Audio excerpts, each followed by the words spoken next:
पहले ऐसे ऐसे प्रधानमंत्री हो गए, वो खुलेआम स्वीकार करते थे कि मैं दिल्ली से 1 रुपया भेजता हूं, गांव में जाते जाते 15 पैसा हो जाता है।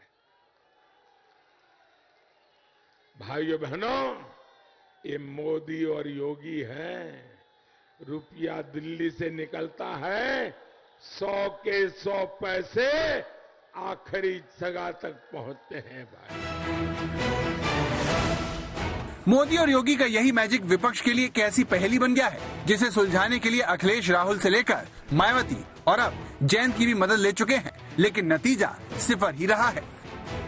दिल्ली के सत्ता के जिन गलियारों में ज्यादातर समय अमीरों और परिवारवादियों का कब्जा रहा, वहां आज आप सबने एक गरीब मां के बेटे को आपकी सेवा के लिए बिठाया है। उत्तर प्रदेश में बीजेपी एक ऐसी टीम बन चुकी है जिसके पास सबसे बड़ा बल्लेबाजी नहीं है, बल्कि एक ऐसा आक्रामक ओपनर भी है जिससे विपक्ष की हर गेंद को स्टेडियम से बाहर भेजने में मजा आता है। बाबा के बुलडोजर ने जिन्ना, जात-पात, दल-बदल, परिवारवाद, माफिया, तुष्टीकरण की राजनीति के रोड़ों को कुछ इस तरह से बटोर कर साइड किया कि उत्तर प्रदेश में बुलडोजर के आगे न बंधन चले और न ही गठबंधन। चिंता करने की आवश्यकता नहीं भाइयों बहनों, चिंता करने की आवश्यकता नहीं। याद करना, हमने 5 साल के अंदर समाजवादी पार्टी के संरक्षण में पलने वाले पेशेवर गुंडे और अपराधियों के खिलाफ बिना किसी मान बनोबल के कार्रवाई की है। और मैं आपको आश्वासन देने के लिए आया हूं कि बुलडोजर को मरम्मत करने के लिए भेज दिया हूं। 10 मार्च के बाद जब ये फिर से चलना प्रारंभ होगा, तो जिन लोगों में अभी ज्यादा गर्मी निकल रही है, भाइयों बहनों, ये गर्मी 10 मार्च के बाद अपने आप शांत हो जाएगी। पिछले 5 सालों में उत्तर प्रदेश के 25 माफियाओं पर बुलडोजर की कार्रवाई के बाद 1500 करोड़ से ज्यादा की संपत्ति को जब्त किया जा चुका है। 13,000 से ज्यादा अभियोग गैंगस्टर अधिनियम के तहत दर्ज किए जा चुके हैं, जिनमें 43,000 से ज्यादा अभियुक्तों की गिरफ्तारी हो चुकी है।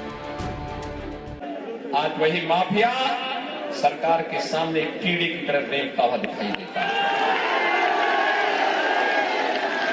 आज आप देख रहे होंगे, जो माफिया कभी तमंचा लहरा करके खुली जीप में जाकर के व्यवस्था को चुनौती देता था, आज व्हील चेयर में गिड़गिड़ाता है।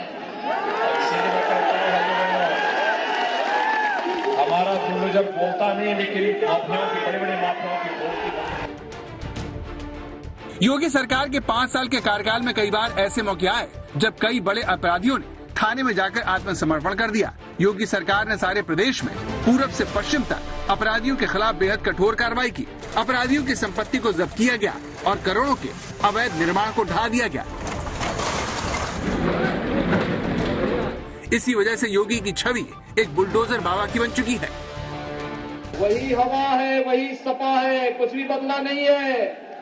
वही माफिया, वही अपराधी, कैराना में भी वही प्रत्याशी और मऊ में भी इनका वही प्रत्याशी।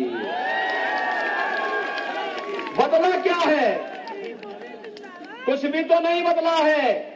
कैराना हो या रामपुर या फिर मऊ, वही माफिया एक बार फिर से सिर चढ़ करके जनता को धमकाने का काम कर रहे हैं। हमने भी तय कर लिया है, चुनाव का पीरियड है। मैंने कहा इस सारे बुलडोजर को इस समय मरम्मत करा लो। 10 मार्च के बाद